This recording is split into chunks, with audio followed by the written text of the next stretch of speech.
¿Qué pasa? Bueno. Cuarto episodio, ¿no? Iba a beber, pero no hace como el ruidito, ¿eh? A ver. Mm, Pues sí lo hace, sí lo hace. Bueno, me paso aquí para delirar. Me paso aquí, ¿eh? Me paso por aquí a delirar yo un poquito de lo que creo también fue un delirio, ¿eh? Porque ya lo habréis leído en el título, tampoco voy yo a venir aquí a sorprender a nadie, y es que hoy vamos a hablar de cómo sería si el Esperanto hubiera triunfado. Y imagino que habrá muchos de vosotros que sabréis lo que es el Esperanto, muchos que no sabréis lo que es el Esperanto, pero no pasa nada porque aquí estoy yo y San Google para ayudaros a saber, porque el poder, no, saber es poder, poder, saber. En fin, el Esperanto fue, bueno, realmente es un idioma artificial que fue diseñado por un señor del que luego hablaremos y que lo que quería era básicamente tener un idioma universal, ¿no? Para que todos pudiéramos comunicarnos en todo el mundo sin tener que aprender un idioma que ya existe, ¿no? Dirás tú, ¿no sería más fácil? Bueno, él fue lo que pensó. Eso que ha sonado ha sido el WhatsApp. Bueno, pues es que, hija, tengo aquí muchas cosas abiertas porque una es Businesswoman. No, el caso es que en vez de elegir el inglés, como por ejemplo pasa hoy en día, como idioma vehicular, ¿no? Que nos sirve a todos para comunicarnos, bueno, pues él decidió inventar una lengua nueva, que para mí bastante ambicioso, pero oye, no dejes de soñar, ¿no? Como diría María Patiño. Pero aunque luego os contaré un poco cómo se llegó a todo esto, tengo que adelantaros, como podéis imaginar, porque si no todo el mundo conocería el Esperanto y lo hablaría, que esto no triunfó, ¿vale? Fue una idea que se intentó llevar a cabo, pero no triunfó. También comentar que mucha de la información que voy a comentar, porque antes de meternos en el imaginario de cómo sería si esto hubiera triunfado, voy a poner un poquito de bases de cómo empezó todo esto.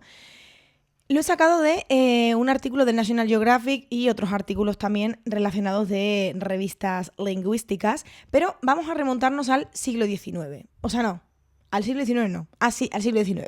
Es que tengo aquí la chuleta y a veces como que no veo, ¿sabes? El caso es que vamos a remontarnos al siglo XIX, a un momento en el que el inglés pues no estaba en la situación en el que está hoy en día, como he dicho antes, ¿no? Que llega pues a todas las ramas, a todos los sitios. Porque ¿qué pasaba en ese momento histórico? Hace 2 siglos la cosa era un poquito diferente porque había un idioma que predominaba para cada sector, digamos, ¿no? O sea, el francés, por ejemplo, era una disciplina, o sea, un idioma que dominaba sobre todo la diplomacia. El inglés estaba mucho más relacionado con el mundo económico y luego teníamos el alemán, que estaba muy relacionado con lo que era la ciencia y la tecnología. Y luego estaba el ruso, que en aquel momento, en el siglo XIX, empezaba a tener como mucho más peso y más importancia, ¿no? Lo que pasa es que también, claro, el ruso, telita con el ruso. Es un idioma muy difícil. El caso es que muchos idiomas, eran muchos y cada uno estaba relacionado con un sector, ¿no? Digamos. Algo que también hacía imposible, creo yo, vaya, la correcta comunicación entre los diferentes países, ¿no? Porque si cada rama, cada sector está como más, hay un idioma como que predomina más, pues claro, tendrías que saber demasiados idiomas y pues es complicado también. Y además, antiguamente no había los sistemas de traducción tan sofisticados que tenemos hoy en día, con lo cual, claro, la gente tenía muchos problemas de comprensión, de comunicación, ¿no?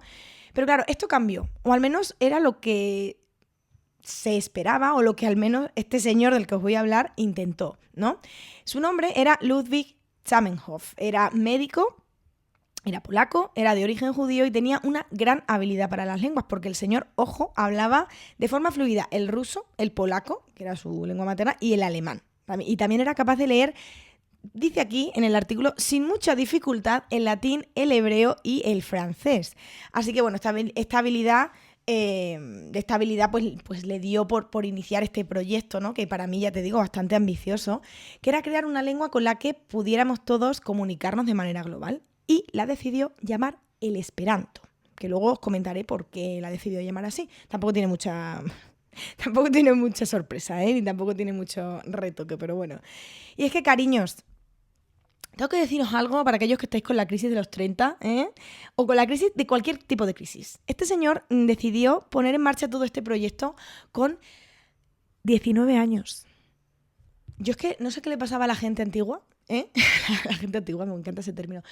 Ese término. Bueno, a la gente antigua, ¿qué le pasaba a esa gente que desde muy pronto empezaba como a hacer cosas? Y lo mejor era que le salían muchos de ellos, ¿no? ¿Qué dices tú? Había menos gente en el mundo, había, no sé, me da rabia, ¿no? Esta gente tan joven haciendo cosas. En fin, el caso es que Ludwig era perseverante, porque la primera vez que lanzó esta idea, pues no cuajó, ¿no? Como muchas de las cosas que pasan, pero él siguió R que yo creo que esto es lo más importante, ¿no? Para llevar a cabo algo así, porque, ojo, se tiró 10 años, 10, que ahí es poco, trabajando en este proyecto, y fue ya en el 1889 que publicó una gramática un poco más consolidada de esta lengua, ¿no? Que él quería que fuera universal.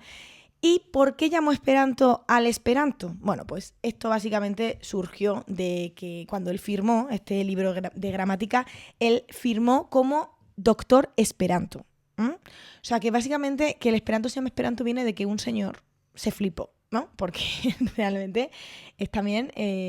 claro, porque, joder, no lo he dicho, pero que porque significa, Esperanto significa aquel que tiene esperanza, ¿no? Entonces él dijo, ¿por qué no? ¿No? Yo soy un señor, soy doctor, y tengo esperanza. Pues doctor Esperanto, ¿no? O sea, tampoco te creas tú que se quebró mucho la cabeza, que dices tú, ay, Esperanto, qué palabra tan... Tampoco, ¿no? Que a veces cuando desgranas te das cuenta de que las cosas no son tan... no están tan buscadas, ¿eh? Que al final, como lo de típico de películas, las películas de serpientes en el avión, ¿de qué va? De serpientes en el avión, pues lo mismo, ¿eh? Este señor. Pero bueno, él tenía mucha esperanza, esto sí te lo digo yo, porque si no, no hubiera estado tanto tiempo dando la matraca con esto. Y lo importante del Esperanto y lo que realmente él proponía era que fuera una lengua, claro, como había que enseñarla de cero, no era una lengua que tuviera una base de ningún tipo, o sea, no existía, por lo tanto no estaba relacionada tampoco con ninguna cultura, con ningún país. Esta persona lo que buscaba era que esa lengua fuera fácil de aprender, fuera sencilla y por eso diseñó una gramática muy simple, una gramática sencilla que constaba solo de 16 reglas, que muchos diréis, joder, son muchas. Son bastante pocas para lo que es estudiar un idioma, ¿no? Al fin y al cabo, él quería también que todas las formas y tiempos verbales fueran regulares, con lo cual que no hubiera mucho trajín, mucha cosa que memorizar, sino que fuera algo como más al final que te llevara a ello por pura lógica. Y luego también a nivel de sonido, cada letra tenía siempre el mismo sonido, ¿no? Porque hay idiomas, el nuestro también, que un fonema está relacionado con 2 o 3 letras, entonces es un follón. Pero él lo quiso diseñar muy, muy facilito, ¿no? Entonces, además de ser una lengua que no pertenecía a ningún país, ni a ninguna cultura, él también esto lo quería porque convertía esta lengua como en una cosa neutral y también equitativa, ¿no? Que al final, bueno, él quería que esta lengua fuera pacifista, al final que ayudara a comunicarse a... no sé, como que lo que he leído era básicamente que él era muy, muy pacifista y él quería que se llegaran a consensos a través del lenguaje, o sea, a través de comunicarte, hablar y que eso a lo mejor prevendría. Sí. Bueno, que esto a lo mejor quitaría que hubiera muchos enfrentamientos bélicos o de cualquier otro tipo, ¿no? Pero volviendo al momento en el que Ludwig sacó este libro, al principio fue popular, la verdad, hay que decirlo, porque entre los intelectuales europeos de la época, entre los que por ejemplo también estaba Julio Verne, se consideraba que era de un aprendizaje racional, ¿no? Y que todos estaban bastante de acuerdo con esto. Y vivió un apogeo muy grande a principios del siglo XX, esto del Esperanto. Incluso aquí en Barcelona, en España, existieron 50 formaciones de Esperanto, ¿eh? Que es mucha, o sea, me parece a mí que son bastantes. Muchos decían que no era un simple proyecto de idioma universal, sino que buscaba resolver eso, los conflictos del mundo, ¿no? A través de la comunicación, como demasiado... no sé si pretencioso, pero al final era una idea bonita en origen, ¿no? Bueno, entonces, ¿qué fue lo que pasó? Claro, porque tú dirás, jolín, es fácil de aprender. Al final todos estamos como en el mismo punto, ¿no? Porque, por ejemplo, en inglés hay mucha parte de la población del mundo que ya sabe el inglés, con lo cual no tiene como que empezar de cero y está como en un punto de ventaja, ¿no? O sea, aquí, al fin y al cabo, todos empezamos de cero y todos aprendemos este idioma, ¿no? ¿Qué fue lo que pasó? Si todo era tan maravilloso, tan increíble, incluso los más listos de la época, ¿no? Estaban de acuerdo y apoyaban esta causa, esta idea. Y además estaba empezando a materializarse, ¿no? No estaba solamente no se había quedado solo en una idea y en publico un libro y ya, ¿no? O sea, al final era algo que empezaba a estar en las calles, ¿no? ¿Qué pasó? ¿Qué pasó para que esto fracasara? Bueno, esto... a ver, muchos decían que esta lengua... que una lengua básicamente no puede existir sin la cultura, ¿no? Sin una cultura con la que esté completamente relacionada. Que de hecho, voy a adelantar que le pregunté a una amiga mía, mi amiga Elena, que también habló en el episodio anterior con lo de los fantasmas, le pregunté porque ella es traductora, es intérprete. Y claro, me parecía una persona muy importante y muy interesante para preguntarle sobre esto, para que nos pudiera dar su opinión, ¿no? Como persona que ha estudiado lenguas y que está también muy metida en toda esta cosa. Al final, ella también está un poco de acuerdo con esto, ¿no? En el sentido de que una lengua no puede existir sin que esté unida a una cultura. O sea, por poder puede, pero ella estaba de acuerdo un poco en el que entendía ese fracaso, ¿no?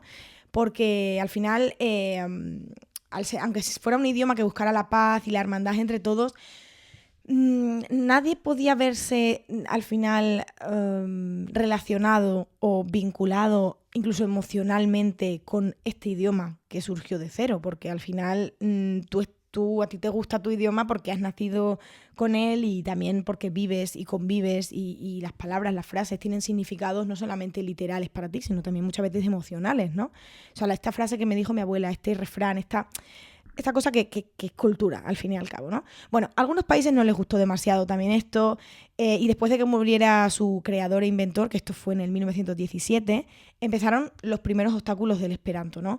Algo que comenzó con la creación en 1920 de lo que fue la Liga de Naciones, que era la proto-ONU, ¿no? O sea, lo que hoy es la ONU. Hubo gente que propuso dentro de esta Organización de Naciones Unidas que el esperanto fuera el idioma vehicular entre ellos, que fuera el que se hablara en la institución, pero mira tú por dónde, alguien dijo que no, un país dijo que no, y adivina tú cuál, el más simpaticote de todos, ¿no? El que con el que más buen rollete hay en toda... No, fue Francia, ¿no? Que siempre tiene que ser protagonista la tía, ¿eh? Francia dijo que no, que para eso existía ya el francés y que era un idioma bien chulo y bien consolidado como para tener que necesitar otro idioma, y que ellos apostaban por el francés. Entonces, claro, ellos como siempre, bueno, fueron un poco el muerto en el entierro, el niño en el bautizo, la novia en la boda, ¿no? Como, ¿qué te voy a decir que no sepas? ¿Qué te voy a decir que no sepas tú de Francia, ¿no? El caso es que, claro, esto también removió un poco la cosa. Al final la ONU no se aceptó que el esperanto fuera el idioma vehicular, y luego además fueron pasando los años, llegó la Segunda Guerra Mundial, esta lengua fue inventada por un judío. A la Alemania nazi, por lo que sea, no le gustó mucho. Hitler dijo que no, incluso en su libro Mein Kampf también él condenó este idioma, ¿no? Y esta lengua, pues quien la hablaba y quien sabía y quien la enseñaba, pues tuvo que llevarla un poco en la clandestinidad durante estos años. Entonces, ¿cómo está ahora la lengua? ¿Qué está pasando con el esperanto hoy en día, siglo XXI, año 2025? Bueno, pues sigue hablándose por parte de la población mundial. Hay entre 100.000 y 2 millones de personas que hablan el esperanto de forma activa en todo el mundo. O sea, me parece bastante gente, la verdad.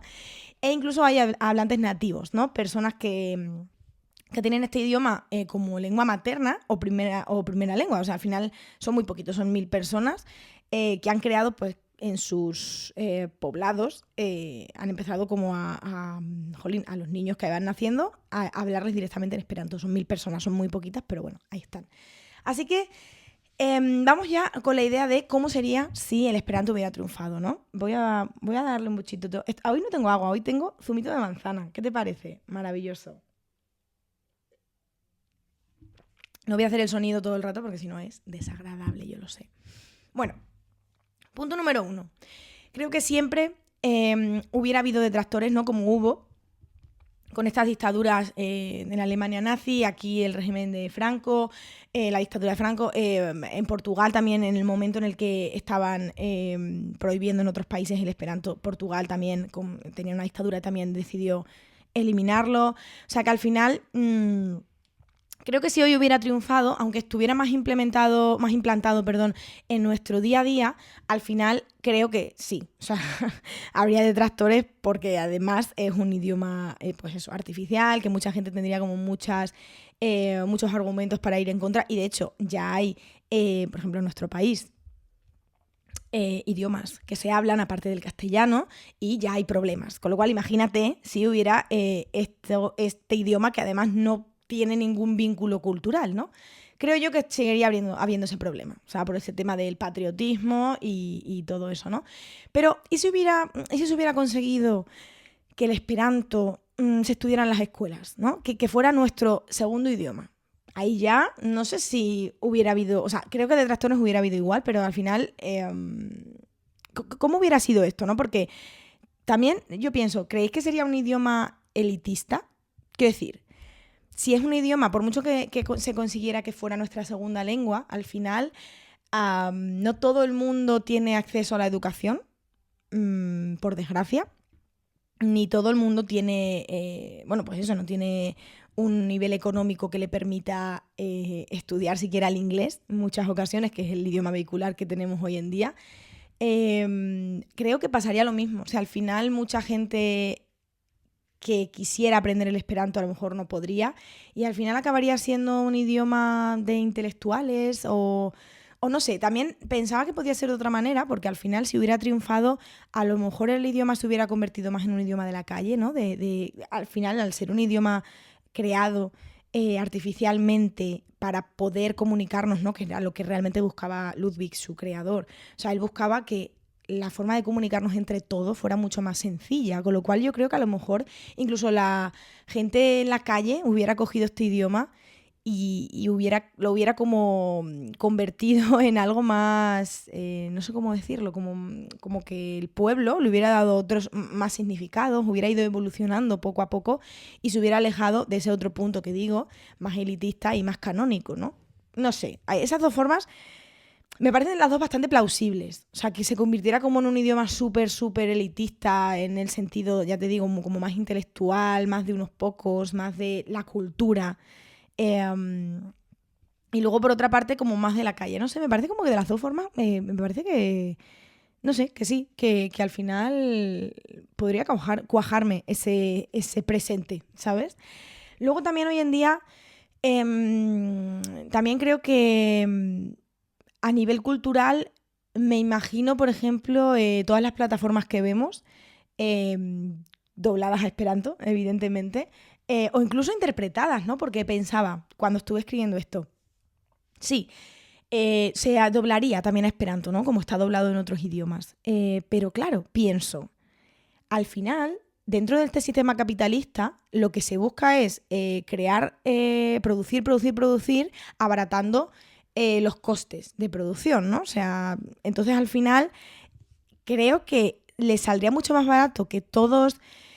Por eso digo que es muy complicado, o sea, esto del esperanto, porque yo sí que estoy de acuerdo en que me parece algo pacifista y algo que no va contra nada.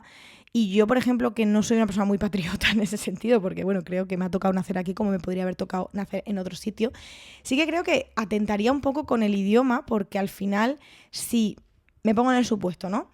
Todo lo cultural que se traduce en otros idiomas, como por ejemplo libros, películas, series, que consumimos hoy en día, si por ejemplo todo el mundo tuviera como lengua, como segunda lengua el esperanto, al final para abaratar los costes de producción sería mucho más fácil hacerlo todo directamente en esperanto para que todo el mundo pudiera consumirlo que hacerlo en el idioma original de cada país y luego traducirlo al esperanto y doblarlo al esperanto, ¿sabes? Al final creo que sí que acabaría un poco, puede ser, con ese punto de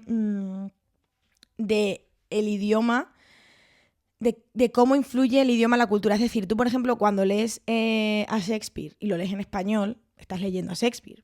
Pero, ¿estás leyendo a Shakespeare? ¿No? O sea, no sé. O sea, yo esto me lo he preguntado muchas veces. Si no lees al autor en su idioma, o sea, si no lo lees literalmente como él lo escribió y lees una traducción, aunque la traducción sea la mejor del mundo, porque los traductores son personas increíbles que nos hacen llegar cosas que no podríamos acceder a ellas de ninguna manera si no fuera por ellos. Yo qué sé, yo no hablo ruso, con lo cual, si tengo que leerme algo de algún escritor ruso, pues gracias a que hay un traductor que me lo ha traducido en mi idioma. Pero es verdad que al final, si todos escribieran esperanto, se perderían pues esas cosas, ¿no? Porque renunciaríamos también a la lengua de cada país, en la que también tienen muchas cosas muy enriquecedoras. O sea, no sé, es como leer a Lorca, quien haya leído a Lorca, yo qué sé, por volver, yo qué sé, en alemán, y está traducido, es que no, es que, o sea, es decir, me vuelvo loca, o sea, es que no sé cómo podrías leer eso en alemán sin leer, o sea, ¿me entiendes? O sea, ¿me estoy explicando? O sea, si fueras alemán y leyeras a Lorca traducido en alemán, ¿estarías leyendo a Lorca? No lo sé. Pero claro, si Lorca supiera esperanto y Lorca hubiera escrito sus poemas y toda bueno, pues todo lo que escribió en esperanto, al final sí estarías leyendo a Lorca, con lo cual sí que el autor o el intérprete en este sentido de, por ejemplo, un actor, si estuviera actuando en esperanto, estarías viendo al actor. O sea, no sé, me estoy enzarzando mucho en esta idea, pero no sé si me estáis entendiendo. O sea, creo que en cierto modo sí que sería renunciar a nuestra cultura del idioma. No sé, porque también pienso, ¿dejarían de existir entonces los traductores? No lo sé. No sé, ya te digo, yo le explico, le explico, muy buena esa. Le he preguntado a mi amiga Elena sobre todo esto, la que os comentaba que es traductora, es intérprete, y ella me ha dado su opinión, ¿vale? Yo os la voy a poner aquí porque me parece súper interesante. He de decir que es larga, pero es que no la voy a cortar porque es que es muy interesante. O sea, son como 3 minutos y algo, de Elena hablando sobre esto y me parece muy interesante, así que la voy a poner ahora mismo y la vais a escuchar porque se lo merece. Un momento. Cuando se crea un idioma, se crea una identidad. Entonces, por eso el esperanto no triunfó, porque un idioma es mucho más que una lengua que se habla desde cero. Un idioma tiene mucho que ver con tu identidad, con tu sentido de pertenencia a un grupo, con las cosas que tenéis en común, que de hecho, sin ir más lejos, en España, aparte de los nacionalismos y toda la cuestión, o sea, yo me voy ya mucho más solamente a la parte de la lengua, los nacionalismos que se generan en torno al País Vasco y Cataluña y Galicia, aunque en muchísima menor medida, es precisamente uno de los principales motores es el lenguaje, es el idioma, que es diferenciador, que te hace sentirte parte de algo, sentirte parte de un grupo y creas una identidad propia en torno a un idioma que en España el siglo pasado, durante el franquismo, eso desapareció porque estaba de alguna manera, bueno, y sin alguna manera, prohibido en muchos sentidos. Y como parte de esa represión se impulsó mucho más que esos idiomas se desarrollasen en entornos educativos, en entornos sociales, en las familias. Después, o sea, ya digo, después del franquismo, y era como arma, como parte de luchar contra esa represión. Y el idioma ha sido siempre y será siempre un hecho diferenciador del sentido de pertenencia de una persona. Por eso el esperanto no ha triunfado, porque básicamente crear un idioma desde cero en el que no hay un nexo en común, ni geográfico, ni siquiera social, porque todos los ciudadanos de este mundo no compartimos nada más allá. O sea, si nos tenemos que poner todos en común, lo único que compartimos entre todos es que somos seres humanos. Es tu contexto en el que tú creces, tu país, al final prevalece sobre un idioma en común, entre comillas, que se quiera formar. Incluso ahora mismo el inglés es el idioma vehicular, entre comillas, para poder comunicarte. O sea, el esperanto no fue hacia adelante y fue el inglés el que más o menos se ha implantado por, al final, estrategia económica y al final el país que predomina en el mundo es el que también su idioma predomina y cada país, si te das cuenta, primero los países